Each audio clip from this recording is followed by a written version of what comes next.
the fourth man? Who is the fourth I man? want to tell you who he is. In Genesis, he's the seed of the woman, crushing the serpent's head.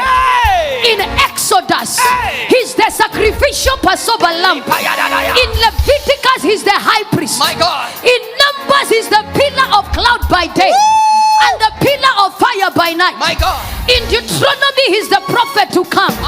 In Joshua, he's the captain of our salvation. In Judges, he's our judge and our deliverer. In Ruth, he's the kinsman redeemer.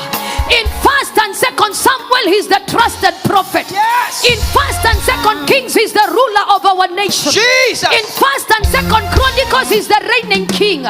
In Ezra, he's the faithful scribe. My God. In Nehemiah, he's the rebuilder of the broken down walls of human life. In Esther, he's our Mordecai. He is our intercessor. Yes. In Job, he's the ever-living redeemer. In Psalms, he's our shepherd. Yes. In Proverbs, he's our wisdom. In Ecclesiastes, he's the unsearchable riches. In Songs of Solomon, he's our lover and our bridegroom. Yes. You're asking who is the fourth man? Who is? In Isaiah, he's the Prince of Peace. In Jeremiah, he's the righteous branch. In Lamentation, he's the weeping prophet. In Ezekiel, he's the glory of God. The glory of in God. captivity. Hey. In Daniel, he's the fourth man in life's fiery furnace. Hey. In Hosea, he's the faithful husband. In Joel, he's the baptizer with the Holy Ghost. In Amos, he's the plumb line of our faithfulness. In Obadiah, he's the mighty deliverer. In Jonah, he's the God of missionary service. In Micah, he is justice. In Nahum, he's the avenger of God's elect. In Habakkuk, he's the watchman. In Zephaniah, he's the savior. In Haggai, he is the restorer of God's lost heritage. In Zechariah, he is the wide fountain.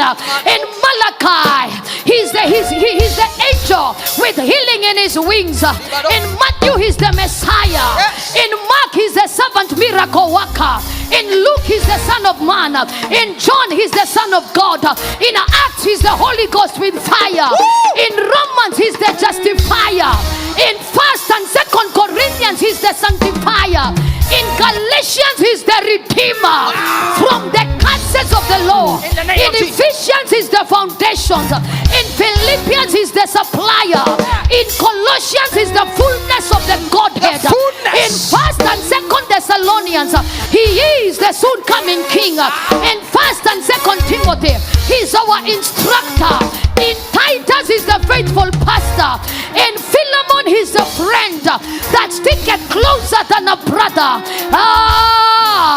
In Hebrews, he's the high priest after the order of Melchizedek. In James, he's the power of faith. In 1st and 2nd Peter, he's our glorious hope. In 1st John, he is love. In 2nd John, he is truth. In 3rd John, he's the prosperer. In Jude, he's the Lord, coming down with 10,000s of his saints. In Revelation, he's the King of Kings, the Lord of Lords, the Alpha